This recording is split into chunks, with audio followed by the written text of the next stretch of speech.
asa na maheno tsara isika fa eo am-toerana eo dia tsy maheno ary tsy maharaka ny zavatra izay lazaina satria migobogobona be ny fanamafisam-peo. Maheno ve tsika ry afara ry? Atsangano ny tanana raha maheno tsara azafady. Ao, mankasitraka tompoko. Ny fampianarana izay anjarantsika dia ny fampianarana faharoa izay hitantsika ao amin'ny Apokalipsy toko faharoa ny 1 hatramin'ny 1:20.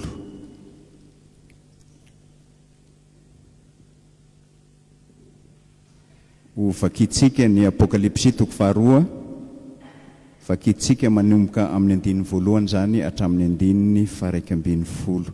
Toy izao ny vakiny teny amin'ny anaran'i Jesosy. Soraty amin'ny anjelin'ny fiangonana any Efesosy. Izao no lazain'ilay mihazona ny kintana 7 eno an-tanany ankavanana sady mandeha eo afovoan'ny fanaovan-jiro volamena 7. Fantatro ny asanao sy ny fikelezanao aina sy ny faharetanao ary ny tsy fahazakanao izay mpanao ratsy, ary ianao efa nizahan-toetra izay milaza ny tenany eo apôstôly, kanjo tsy ho izy. Ary hitanao fa mpandainga izy, ary manana faharetana ianao ka niaritra noho ny anarako sady tsy reraka. Kanefa manateny aminao satria efa niala tamin'ny fitiavana voalohany ianao. Koa tsarovy izay nitoeranao fonitsim-bola lavo dia mibeba ka manaova ny asa voalohany. Ary ratsy izany dia ho avy aminao aho ka mindra ny fanaovan-jironao hiala amin'ny fitoerany raha tsy mibebaka ianao. Kanefa izao ny toetrao, halanao ny asa Nikolaita izay halako koa, izay manatsofina aoka izy hiaino izay lazainy fanahy amin'ny fiangonana, izay maharesy dia velako hihinana avy amin'ny hazonaina izay eo amin'ny paradisan'Andriamanitra. Ary soraty amin'ny anjelin'ny fiangonana any Smirna. Izao lazainy voalohany sy ny farany izay efa maty nefa velona indray. Fantatro ny fahorianao sy ny fahantrahanao, nefa manan-karena ianao, ary ny fitenenan-dratsy ataon'izay milaza ny tenany hoe jiosy, kanjo tsy izy fa sinagogan'ny Satana. Aza matahotra izay faheretanao, indro ny devoly efa hanao ny sasany ao aminareo an-tranomaizina mba ho voazahan-toetra ianareo ary hanam-pahoriana hafoloana. Aoka ho mahatoky hatramin'ny fahafatesana ianao dia homeko anao ny satro-boninahitry ny fiainana.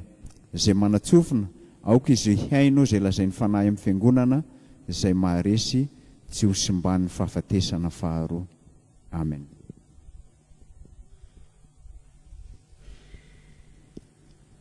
Isaorantsika Andriamanitra ry havana fa tsy banga ity sataona fa 430 ny toby eto Betesda Ambohibao ity amin'ity taona 2020 ity. Isaorana koa ireo pastora sy ny komitiny toby ary ny mpikarakara rehetra nandavorary ity fivoriana ity, indrindra fa ny fahazahonan-jara amin'izao fampianarana faharoa izay ataontsika eto izao. Ny fampianarana faharoa izay anjarantsika ry havana dia tafiditra amin'ny taratasy izay nosoratany fiangonana. Nisoratana ho an'ny fiangonana tany Efesosy sy Smirna. Ho zaraintsika roa ny fampianarana, ka amin'ny fizarana voalohany no anarantsika momba ny zava-misy manodidina ny Apokalipsy toko faharoa ny 1 hatramin'ny 1:20. Efa nampianariko ihany ity, fa ny horesahako androany zany dia izay tsy nilazaiko tamin'ny fampianarana izay nataoko tamin'ny isa-taonany toby 238. Ny fizarana faharoa dia hidirantsika ny amin'ny votoatin'ny fampianarana dia ny hoe izay maharesy tsy ho simba ny fahafatesana faharoa, satria izany raha teo no titra ny fampianarana izay anjarantsika. Ka hiditra avy hatrany ao anatin'ny fizarana voalohany momba ny zava-misy manodidina ny Apokalipsy toko faharoa ny 1 hatramin'ny 1:20 ary isika.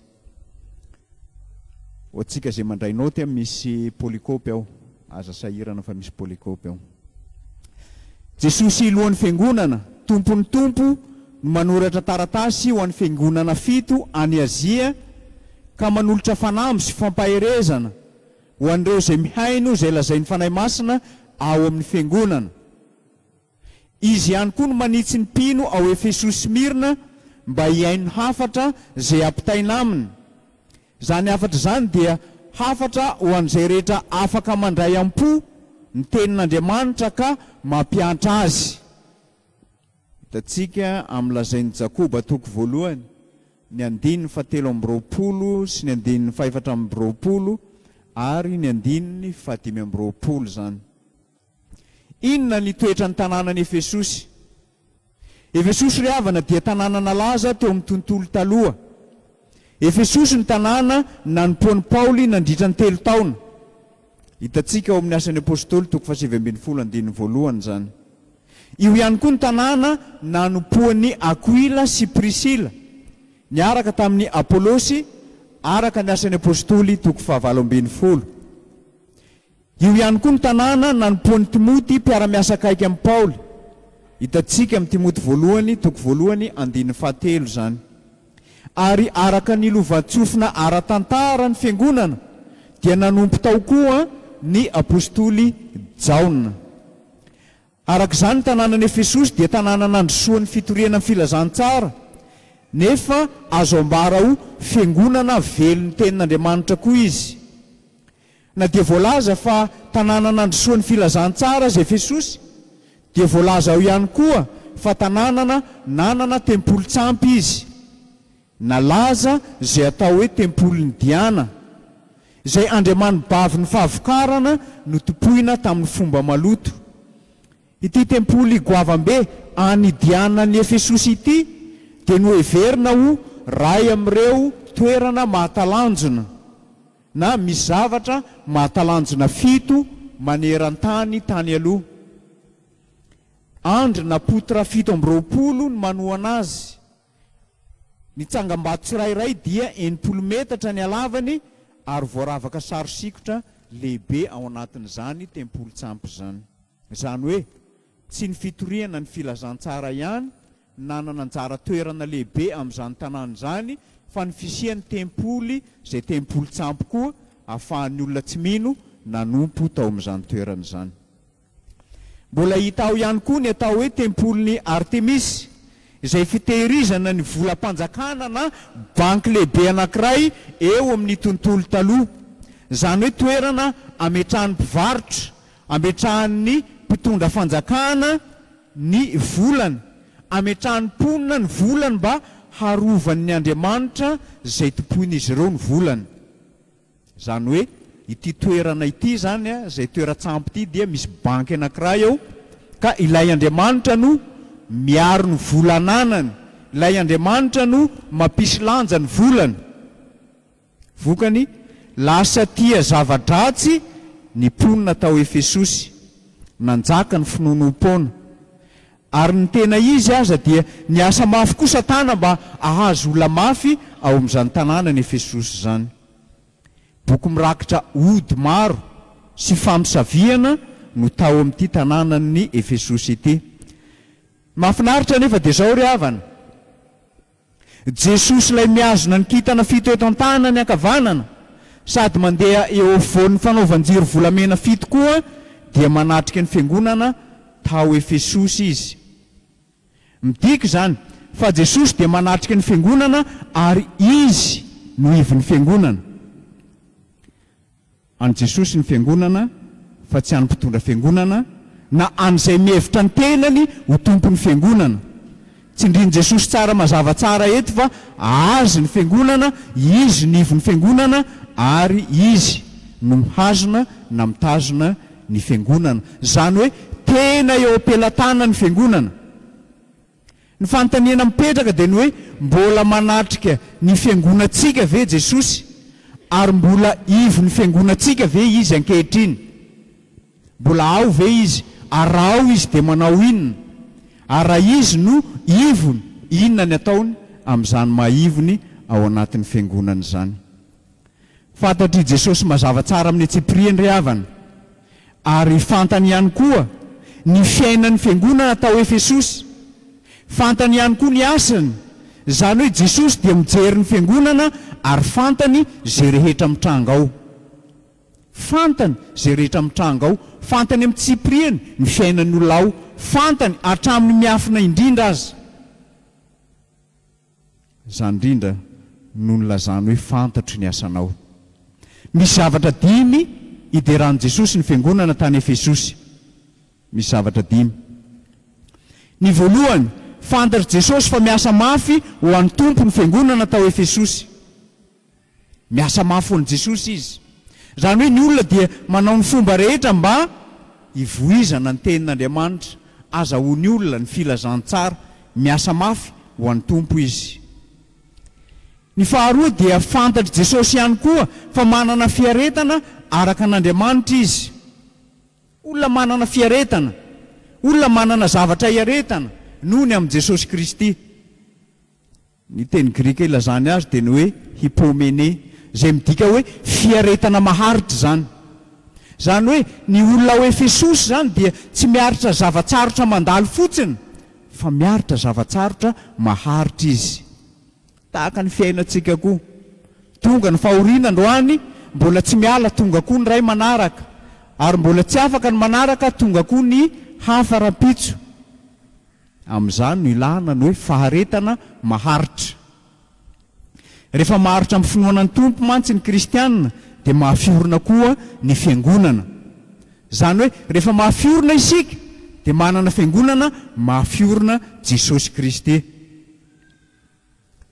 Ny fahatelo dia fiangonana tsy mahazaka ny fisian'ireo mpiatsara velatsy izay toa olon'Andriamanitra mpamitaka sy miaina amin'ny lainga ny fiangonana ao Efesosy, ka nitazona ny fahadiovan'ny fotom-pampianarana izy ireo. Io dia tsy laozan'izany koa ny fiangonana. Misy karazan'olona izay tia ny fiatsaram-belatsy nefa olon'Andriamanitra, mamitaka, mandainga, saingy.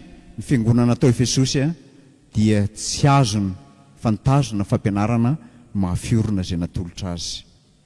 Ny fahaefatra dia naharitra ny asa noho ny amin'ny anaran'i Jesosy izy ireo. Naharitra ny asa noho ny anaran'i Jesosy. Dikan'izany dia zao, tsy reraka tamin'ny fanompoana izy. Tsy reraka tamin'ny fanompoana izy. Ninona zavatra nitranga tamin'ny fiainany, tsy nahareraka azy zany. Zany hoe fiangonana miasa mafy amin'ny fivelaran'ny filazantsara izy, ka tsy reraka ao anatin'ny ady maro atrehana na ao anatin'ny trangan-javatra izay manahirana eo amin'ny fiainana amin'ny mahafiangonana azy. Ny fahadimy dia tsy tia ny asan'ny Nikolaita izay halan'i Jesosy koa izy. Ho jerentsika aoriana kely ao, io andalana fahadimy amin'reto zavatra izay nideran'i Jesosy ny fiangonana reto. Na dia eo aza ireo foto-kevitra 5 izay nideran'i Jesosy ny fiangonana teo Efesosy ireo dia nananteny taminy koa Jesosy. Hitantsika amin'ny Apokalipsy 2:4. Lazain'i Jesosy fa mbola mananteny amin'ny fiangonana any Efesosy izy. Nahoana Jesosy mbola manana teny amin'ny fiangonana any Efesosy? Ilay fiangonana miasa mafy ho an'ny tompo, ilay fiangonana manana fiaretana mafy, ilay fiangonana miady amin'ny mpamotika fiangonana izay mitazona ny fampianarana marina. Nahoana izy mbola miteny amin'ireo olona izay niasa mafy ao amin'ny fiangonana? Notoherin'i Jesosy izy ireo satria niala nanandao ny fitiavana voalohany. Na eo aza ny zava-tsoa rehetra nataon'ny kristianina tao Efesosy ry havana, dia misy zavatra kely ihany ambaran'i Jesosy amin'ny fiainany izay tsy mety tao amin'ny fitondran-tena maha-kristianina azy na ny fiainana maha-kristianina azy. Nialan'izy ireo ny fitiavana voalohany, saingy tsy veriny izany fitiavana izany. Dia misy fahasamihafa ihany no hoe niala sy ny hoe very. Zany hoe nanana fitiavana ihany izy, saingy nialany ilay fitiavana. Fa ilay hoe very dia midika fa tsy nanana fitiavana mihitsy izy, na tsy hita taratra mihitsy izany fitiavana izany. Inona ny dikan'izany ry havana? Raha tsy misy fitiavana dia zava-poana izay rehetra ataon'ny fiangonana. Mihamangatsiaka izy rehefa tsy manam-pitiavana. Misy kristianina milaza ny tenany fa tian'Andriamanitra, saingy feno fankalana ny namana, feno fankalana ny ankohonany, mampijaly ny vadiny, mandao ny zanany, Ary misy aza tsy afaka mitia na iza afa-tsy ny tenany ihany. Mivavaka tian'Andriamanitra fa mampijaly vady. Mivavaka tian'Andriamanitra fa mampitondra fahoriana ny ankohonany. Mivavaka tian'Andriamanitra saingy makahala ny hafa, ny tenany ihany no ivony amin'izay rehetra ataony. Zany ny olona miala amin'ny fitiavana voalohany. Ary ity dia anisan'ny iainantsika ankehitriny. Doka tenany olona amin'ny alalan'ny fanambadiana. Rehefa tonga ny fotoana elaela ao anatin'ny tokantrano dia adino ilay voady masina mifanaovana. Indray andro nisy mpianatra anankiray, tsy mpianatra moa zany fa mpianatra olona fa fony pasteur teto dia niomana le ramatoa hanao mpiandry. Ary rehefa niomana hanao mpiandry izy, vita soratra somatsara izy mivady. Fa rehefa tonga ny fotoana anokanana le ramatoa dia tsy maintsy atao ny fanamasinana azy eto am-piangonana. Tambatambazana le rangahy mba hanao mariazy amin'le ramatoa. Tambatambazana mba hanao mariazy amin'le ramatoa. Na mila fila teny ihany, saingy izao nanaiky ihany izy amin'ny farany tonga teto. Natao mariazy miara-mizotra, zany nanao mariazy. Nantaniana le rangahy, moa tianao vadinao tokoa araka ny fomba mpanambadiana kristianina va ranona mijoro eto anilanao ty? Moa tapa-kevitra tokoa hitondra azy ho vadinao araka lazay ny ten'Andriamanitra fomba mpanambadiana kristianina va ianao? Sady tsy miteny no tsy mihatokatoka ny lohany manaiky. Fandraisa tanana ary ianareo tsy nomeny ny tanany. Tsy nomeny ny tanany. Nataoko ihany ny raha rehetra, vita ny fanambadiana, vita ny anjarako. Nanatrika teo ianao. Na nanaiky ianao na tsy nanaiky, nanatrika teo ianao. Fa ny fanontaniana dia ny hoe nahoana ilay tianao, navelanao ho afa-baraka eo anatrehan'i Jesosy. Nahoana ilay malalanao, navelanao hitsanga menatra eo anatrehan'i Jesosy. Nahoana ilay nitiavinao, navelanao eo amin'ny fotoana izay ilany anao indrindra. Satria tsy manam-pitiavana ianao. Raha maty ry havana ny fitiavana marina dia fombafomba fotsiny no entina manompo an'Andriamanitra. Tsy manana risy-po intsony ny olona, tsy manana fovolamena intsony izy, hany ka seho ny velany fa mihalevona tsikelikely na ny fitiavany na ny finoany zany. Hitantaratra ao anatin'ny fitiavana sy ny finoany zany. Inandray ary lay asa Nikolaita izay halan'i Jesosy koa efa ndresantsika teo. Anisan'izay nideran'i Jesosy ny fiangonana tany Efesosy dia izy nankahala ny asa Nikolaita. Iza ireo Nikolaita ireo? Ary inona ny asany? Inona ny mampalaza azy? Ny fotom-pampianaran'ny Nikolaita ry havana dia melona ao amin'ny Apokalipsy 2:5-10. Ary toy izany koa, araka ny filazan'i Jesosy, ary toy izany koa misy eo aminao izay mitana ny fampianaran'ny Nikolaita tahaka ny reny. Nikola araka ny fanazavan'ireo ray ny fiangonana, Irénée zany, tamin'ny taonjato faharoa, dia iray amin'ireo diakona 7 no tendren'ny apôstôly voalohany ho ao amin'ny raharahan'ny diakona. Ao amin'ny asan'ny apôstôly 5:5 zany.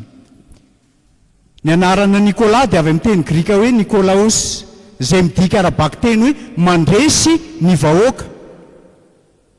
Ireo mpanaradian'ny Nikola ireo dia voasokajy ho sekta voatolona ao amin'ny Apokalipsy 2:4-9 ary ny Apokalipsy 2:5-10.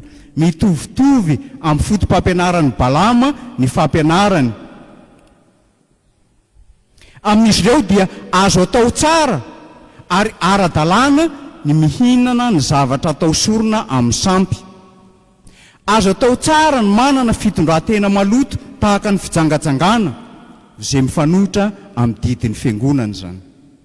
Hitantsika amin'ny asan'ny apôstôly 5:12-20, asa 1:7-20. Eto ry havana, ireo mbola tsy mahafoy ny fijangajangana dia Nikolaita izy, ary mbola mankafy an'izany izy, ary taranana izy ny mpanaradia azy koa. Ny fampianaran'ny Nikolaita zany dia misy ifandraisany amin'ny fahalotoam-pitondran-tena sy ny fanompoan-tsampy. Zany hoe ny ray fampianarana reo lehilahy ratsy fanahy reo ka nandala ny fampianarany gnostika tamin'ny taonjato fahatelo. Niova ny fampianarana, ny fangaro amin'ny fampianarana gnostisisma koa zany. Zany hoe mitambatra ao anatin'ny fampianarana zany ny fitondran-tena ratsy, ny fanekena ny zavatra tsy araka ny sitrapon'Andriamanitra, ny fihinana sakafo aterina any amin'ny sampy sy ny fotom-pampianarana gnostika. Hiditra ao anatin'ny fizarana faharoa sady farany isika ry havana. Ho resatsika ao anatin'izany no hoe izay maharesy dia tsy ho simba ny fahafatesana faharoa. Nampanantena an'ireo mpino tao amin'ny fiangonana tao Smirna koa Jesosy fa ny fahafatesana faharoa ilay ao amin'ny farihy hafa araka ny Apokalipsy 2:2-4 dia tsy haharesy azy ireo zany, tsy hakasika azy ireo zany, tsy hampaninina azy ireo zany fahafatesana faharoa zany.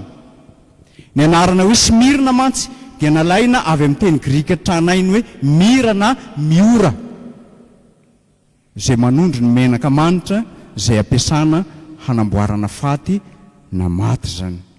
Zany hoe toa famboarana sahady ao amin'izany fahoriana zany amin'ny alalan'ny miora ao amin'ny fahafatesana mpino ao Smirna, satria handalo fanenjehana farany izay ratsy indrindra izy. Tatsika ny tantaran'i Jesosy fa ilay vehivavy janga no nanositra azy an'izany menaka masina zany tamin'ny volondohany teo amin'ny tongotry Jesosy. Ambarany mpanao teolojia maro fa ho fanamboarana azy sahady ho amin'ny fahafatesana zany.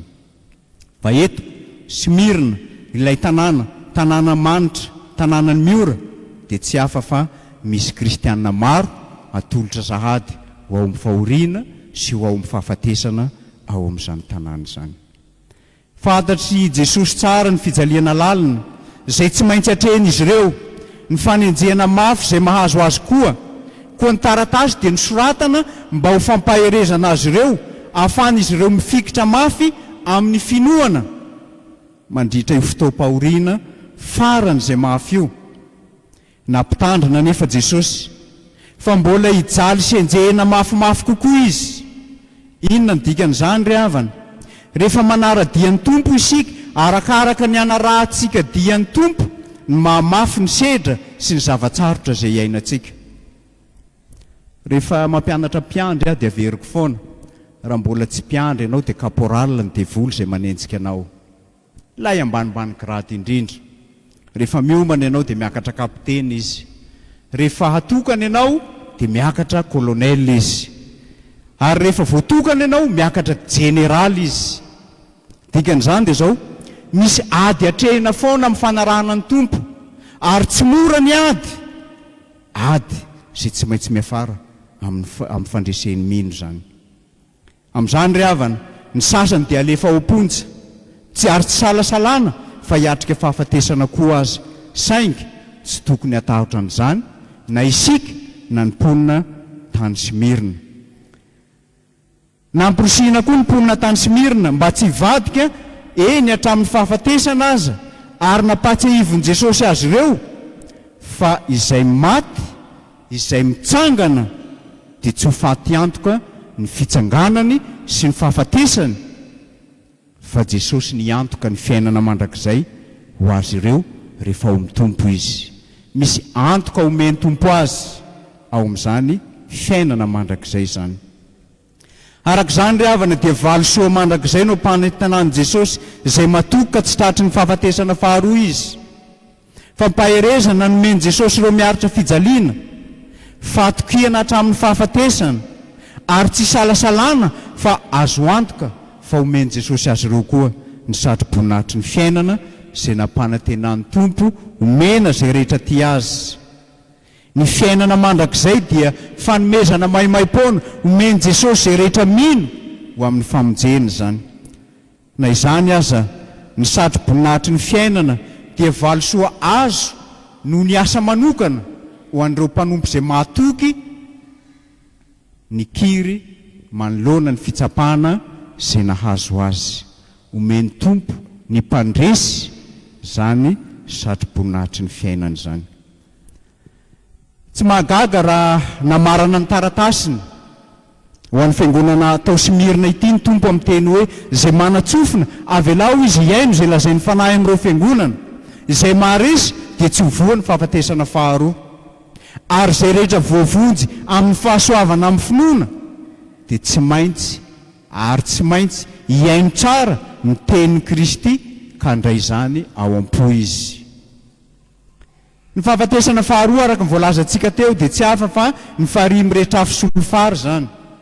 Araka ny voalazany Apokalipsy 1:9-9 zany toerana na zany misy ny fahafatesana faharoa zany ny hoany dia tsy hafa ny osa, ny tsy mino, ny vetaveta, ny mpamon'olona, ny mpijangajanga, ny mpanao ody ratsy, ny mpanompo sampy, ny mpandainga rehetra dia hanana anjara ao anatin'ny faharihy mirehetra afo sy ny fary. Izany ny fahafatesana faharoa. Izany hoe ny fahafatesana faharoa ry havana dia natokana ho an'ny olona zay ivelan'ny famonjen'i Jesosy Kristy, ivelan'ny fahasoavan'Andriamanitra ka tsy manaiky izany famondram-pon'Andriamanitra mitodika amin'ny mpanoty zany. Izany ny fitsarana ny zavatra rehetra voalotiny ota. Rehefa tsy mampiasa ny fotoana mety andresena ny ota isika dia tsy maintsy ho simba ny fahafatesana faharoa, satria tsy misy na inona afaka misakana ny afin'ny fitsarana, tsy alevina atsika. Noho izany avela ho mahay mandrakizay zay rehetra tsy mampiasa ny fahafahany handresy ny ota eto amin'ity fiainana ity, fa zay mandresy kosa dia lazay ny tompo fa tsy ho simbany zany fahafatesana faharoa izany izy. Mpandresy ianao ry havana zay miaina pahamarinana, mpandresy ianao ry havana zay manao ny tsara sy marina amin'ny toe-javatra rehetra iarahanao amin'ny tompo. Saingy izao raha lavo kosa ianao dia ambarany tenin'Andriamanitra fa mibeba mba voavela ny heliko ao ary manapa-hevitra anotra ny fakam-panahy rehetra ka tsy hanota ntsony amin'ny manaraka andeha amin'ny lalana marina zay tadiavan'ny tompo anao. Tsy misy olona mino an' Jesosy Kristy ry havana ka ho voan'ny fahafatesana faharoa na diray aza, satria ny fahafatesana faharoa ilay afo mahatsiravina dia tsy hafa fa ivoahany tsy mino rehetra zany, izay tsy mino ny anaran'ny zanak'Andriamanitra lahy tokana, ary izy ireo no hatsipy any amin'izany faharihy mirehetra afo zany. Araka izany ny marina na ny mino ilay mpandresy dia ampahafantarin' Jesosy Kristy fa izy ireo dia azo fiainana mandrakizay, ary tahaka ny olo-masina rehetra any Simirina isika. Tsy fahasoavana ihany no men'Andriamanitra atsika, fa omeny atsika koa ny finoana, ary amin'izany indrindra dia iaina ambany fahasoavan'Andriamanitra amin'ny finoana isika, andeha amin'ny fanahy sy ny fahamarinana, ary na dia hijaly amin'ny fanenjehana aza na dia ao ny fahafatesana aza noho ny amin'ny Kristy, dia lazainy amin'ny fiangonana any Simirina fa hanome valisoa atsika, valisoa maharitra mandrakizay dia satroboninahitry ny fiainana be voninahitra Jesosy Kristy. Aoka ho mahatoky sika ry havana, ary eo amin'ny fiainantsika aoka ho fantatsika fa ny azo fijaliana rehetra zay manaraka atsika, zay lanjaintsika efa ny aloha lalana amin'izany Jesosy. Ary tsy hoe mialoha lalana ihany izy, fa izy koa no hanampy atsika amin'izany mba azahoantsika ny satroboninahitry ny fiainana. Ho sarobidy mandrakizay ao amin'ny fanjakan'Andriamanitra ianao satria mpandresy. Misy karazana fahafatesana maromaro iainantsika. Ny voalohany dia ny fahafatesana ara-panahy, ny faharoa dia ny fandaosantsika ity tany ity, ary ny fahatelo dia ny fahafatesana mandrakizay. Ny teny hoe fahafatesana faharoa zay anjarantsika eto dia miseho inefatra amin'ny testamenta vaovao zany. Reo mandresy ny fampahorian'ny devoly, io natao hoe masina ary manana anjara ao amin'ny fitsanganana voalohany, tsy iaina ny fahafatesana faharoa izy ireo.